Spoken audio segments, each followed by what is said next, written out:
मुझे अच्छा लगा, तो मैं आ गया। मैं कोई गिरवी तो रखा हुआ था नहीं वहाँ कांग्रेस में, मैं गिरवी रखा हुआ था। मेरी मर्जी थी, मैं नौकर भी नहीं था। मेरी इच्छा थी, जितने दिन में रहा मेरी इच्छा थी, मैं छोड़ दिया मैंने। मेरी भी इच्छा होती है मुख्यमंत्री बनूँ, एमएलए बनूँ, एमपी बनूँ, राज्यसभा का सदस्य बनूँ, मैं ये बनूँ, मैं वो बनूँ। सबकी यहाँ पर कोई टाली बजाने के लिए थोड़ी आए थे, कांग्रेस में आए थे तो ये थोड़ी आके घंटा बजाएंगे। इतना सत्यानाश कर रखा है चूरू का, कहीं को भी लगता है क्या जिला? मुझे तो नहीं लगता। मुख्यमंत्री जी का लड़का तो कॉलेज से आया और उसको लोकसभा का चुनाव लड़ा दिया, चुनाव हार गया तो उसको आरसीए का वो सचिव बना दिया। गाड़ी घोड़े हवाई जहाज किसके नहीं होती इच्छा? मैं तो चूरू का विकास चाहता हूँ। मेरे चूरू के बच्चे जो आज के बाद में पैदा हो, जो आज जो जवान हो रहे हैं, वो हमें हमारी पीढ़ी को गालियाँ नहीं दे। वो ये कहे कि ये ऐसे कमज़ोर लोग थे, कमज़ोर थे, इन्होंने हमारे लिए कुछ नहीं किया।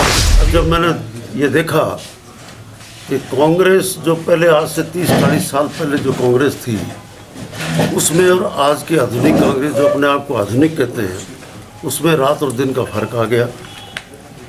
नीति और नीयत दोनों जब खराब हो जाती है तो वो संगठन भी अपना हक खो देता है, अपने चरित्र खो देता है। और यहाँ पर वंशवाद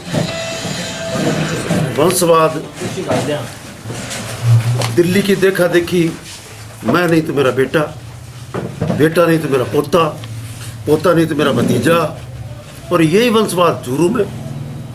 और यहाँ पर कांग्रेस में कितना भी काम कर लो, ये इस तरह के नेता आ गए, इस तरह की जोंक आ गई है। आप लोगों ने एक ही मारवाड़ी शब्द है कि ये कार्यकर्ताओं की सींगड़ी निकालने वाले नेता पैदा हो गए चूरू के अंदर और राजस्थान के अंदर। जो कार्यकर्ताओं की सींगड़ी नहीं निकालते, सींगड़ी निकालने वाले तो सिर्फ सींगड़ी का जितना खून निकाल दिए तो नसों में सींगड़ी डाल के खून चूस रहे हैं।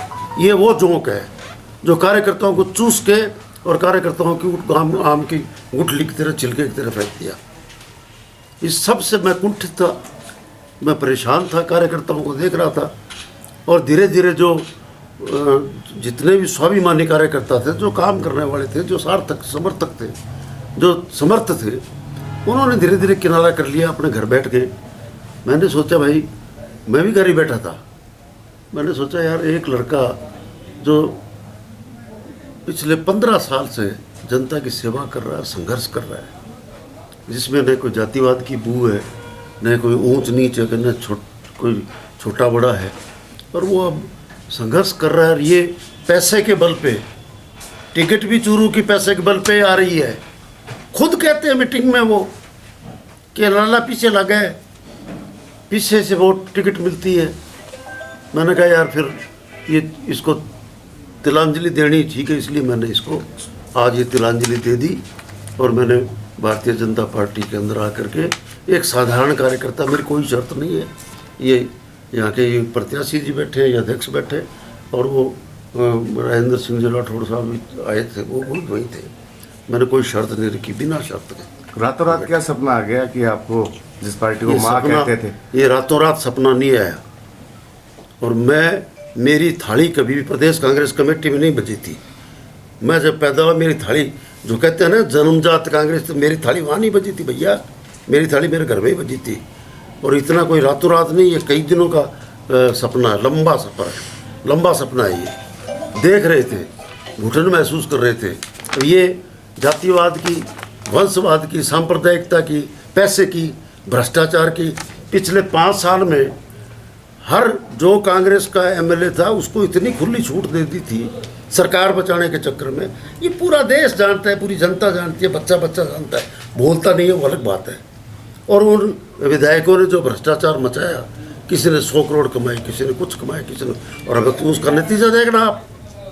उनमें से अगर 15 एमएलए भी जीत के आ जाए तो मैं लिख के दे देता हूँ, जो मर्जी मेरे को सजा देना आप। वो नहीं जीत के आ रहे हैं जिन्होंने भ्रष्टाचार का धुआं उड़ा दिया, जो पैसे खा गए, जो जनता अफसर की ट्रांसफर में पैसे, वापस ट्रांसफर में पैसे, वो जनता के ऊपर ही बोझ था। काम करवाया नहीं। तो देख, अभी आपको पता लग जाएगा, 3 तारीख को पता लगेगा। मैं कोई ज्योतिषी नहीं हूँ, लेकिन मेरे को इतने साल हो गए काम में करते हुए कांग्रेस में, मेरे को राजनीतिक जीवन, सार्वजनिक जीवन मुझे पता है। कि ये जनता क्या चाहती है, जनता का मूड क्या है। थोड़ा बहुत तो समझता हूँ, मैं बहुत ज़्यादा बड़ा नेता तो नहीं हूँ, लेकिन इतना समझता हूँ कि जनता इस बात का बदला लेगी कि तूने जो भ्रष्टाचार किया वो इनके नाक से निकलवाएगी पैसे, इनको जीतने नहीं देगी। टिकट नहीं मिली इसलिए बीजेपी टिकट 40 साल से नहीं मिली, वार्ड की टिकट नहीं दी। हर पीड़ा क्यों नहीं होगी? हर आदमी मुख्यमंत्री जी का लड़का तो कॉलेज से आया और उसको लोकसभा का चुनाव लड़ा दिया, चुनाव हार गया तो उसको आरसीए का वो सचिव बना दिया। गाड़ी घोड़े हवाई जहाज, किसके नहीं होती इच्छा?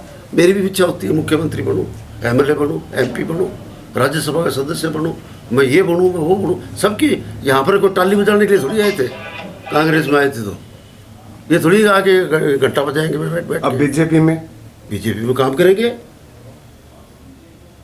करेंगे। बीजेपी में ये जातिवाद, ये धर्मवाद, ये सांप्रदायिकता ये मुझे नहीं लगी। हमारे इस संगठन में भी पहले बहुत साल पहले ऐसा था, सुचिता थी, और अब मैं देखता हूँ करके दिखाए कोई, वो बैठा है ऊपर एक, न खाऊंगा न खाने दूंगा। चूरू का विकास हो, जो मैं जब पैदा हुआ था तब टीले थे, यहाँ पर टीले थे, चलते थे, और हमारे पुराने आदमियों के आप चाल देखोगे तो हमारी चाल आज भी ऊँट की जैसी है चाल, वो टीलों के कारण है। और अब जो खड्डे पड़े हैं 5 साल में, कह रहे हैं कि भाई 5 साल में बीजेपी का एमएलए था, अरे भाई चेयरमैन तो यहाँ कांग्रेस का ही था, सरकार कांग्रेस की थी। वो खड्डे इतने पड़े हैं कि अब हमें कोई देखता है कहते लंगड़ा के कैसे चल रहा है। अरे खड्डों में लंगड़ा के चलता है भाई आदमी, इतने खड्डे पड़े हैं, इतना सत्यानाश कर रखा है चूरू का। कहीं को भी लगता है क्या जिला? मुझे तो नहीं लगता। मैं पूरे राजस्थान में घूमता हूँ, मैं पूरे देश के कई स्टेटों में घुमा हूँ, मुझे नहीं लग रहा कि ये जिला हेडक्वार्टर है क्या। यहाँ की हालत क्या है? न यहाँ पर कोई खान खदान है, न यहाँ पर कोई बड़ी कल कारखाना है, ना यहाँ पर कोई नहर है, न पानी है, न कोई गेहूं की फसल पैदा होती, न यहाँ सरिया पैदा होता, न सीमेंट में कोई फैक्ट्री नहीं, कोई साधन ही नहीं, रोजगार ही नहीं, कोई इंस्टीट्यूट नहीं कि भाई यहाँ पर एजुकेशन हब बना दिया हो, वो भी नहीं बनाया। तो कुछ नहीं किया। मैं तो चूरू का विकास चाहता हूँ। मेरे चूरू के बच्चे जो आज के बाद में पैदा हो, जो आज जो जवान हो रहे हैं, वो हमें हमारी पीढ़ी को गालियाँ नहीं दे। वो ये कहे कि ये ऐसे कमज़ोर लोग थे, कमज़ोर थे, इन्होंने हमारे लिए कुछ नहीं किया। अब ये भाई साहब आते हैं बम्बई से आकर यहाँ आके 2-4 महीने में ये टिकट प्राप्त कर लेते हैं, और 2-4 महीने में टिकट प्राप्त करके और फिर महीने भर में चुनाव लड़ के हार के वापस मुंबई। अब इनसे मिलने जाओ या तो मुंबई जाओ, पहले रतनगढ़ जाओ।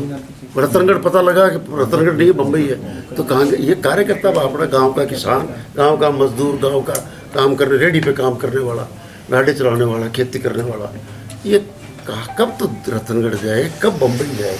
कि मैंने काम करते देखा पिछले 15 साल से प्रधान के रूप में, जिला प्रमुख के रूप में, कि ये रात दिन भाग रहा है, कोई लेना देना नहीं, कोई जाति का कोई मतलब नहीं, कोई जातिवाद नहीं, कोई सांप्रदायिकतावाद नहीं, कोई माफिया नहीं, कभी माफिया हो गया, कोई दारू का धंधा कर रहा है, कोई जमीनों का काम कर रहा है, कुछ नहीं। तो मुझे अच्छा लगा तो मैं आ गया। मैं कोई गिरवी तो रखा हुआ था नहीं वहाँ कांग्रेस में, मैं गिरवी रखा हुआ था, मेरी मर्जी थी, मैं नौकर भी नहीं था, मेरी इच्छा थी, जितने दिन में रहा मेरी इच्छा थी, मैं छोड़ दिया मैंने। बीजेपी में किस तरह से काम करेंगे? साधारण कार्यकर्ता के रूप में काम करूंगा। झूठी घोषणाएं कर रहे हैं, ऐसे कर दिया। अरे 6 महीने पहले घोषणाएं कर रहे हो भाई साहब। इन घोषणाओं को जो आप घोषणाएं कर रहे हो, इनको तो 60 साल लगते हैं पूरी करने में। 6 महीने की घोषणा में कैसे पार पड़ेगी? आप आए थे उस दिन, आप घोषणा कर देते कि मैंने मुख्यमंत्री की शपथ ली है, दूसरे दिन घोषणा करते कि ये स्कीमें लागू है, ये इनके ऊपर लागू है, तो थोड़ा बहुत असर आता। ऐन वक्त पे आप घोषणाएं कर रहे हो, ऐन वक्त पे आप चेयरमैन बना रहे हो, आप कुछ पता नहीं क्या कर रहे हैं, फालतू के काम। एक दूरदृष्टि होती है किसी भी काम को करने के लिए, उसके लिए एक योजना बनानी पड़ती है। तो हमारे भाई साहब की उनकी तो दूरदृष्टि मेरे को लगता है 1 मीटर तक ही है, 1 मीटर से आगे दूरदृष्टि है नहीं। तो फिर ऐसे लोगों के साथ काम करने का मजा नहीं लगता। मंडलिया जी कह रहे हैं चूरू को चंडीगढ़ बना दूंगा। चंडीगढ़ नहीं, आप तो इसको बीजिंग बना दोगे, और आपको मौका मिलेगा तभी बनाओगे।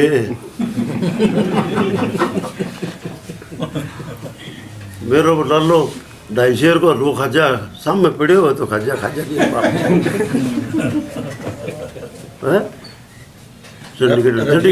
चंडीगढ़ देखे तो है कि भाई एक सक्रिय कार्यकर्ता रहे, एक जमीन से जुड़े हुए हमारे चूरू की धरती के सपूत सम्मान्य भंवराजीत सिंह जी ने भाई भतीजावाद इस कांग्रेस की भ्रष्टाचार सरकार के खिलाफ नरेंद्र मोदी और राठौड़ साहब से प्रभावित होकर एक अपने छोटे भाई हमारे प्रत्याशी लालजी सारण से को आशीर्वाद देने के लिए आज भारतीय जनता पार्टी उन्होंने ग्रहण की है। मैं उनका भारतीय जनता पार्टी परिवार में स्वागत करता हूं और मैं उन्हें आज से ही भारतीय जनता पार्टी का प्राथमिक सदस्यता ग्रहण करने की घोषणा भी करता हूं।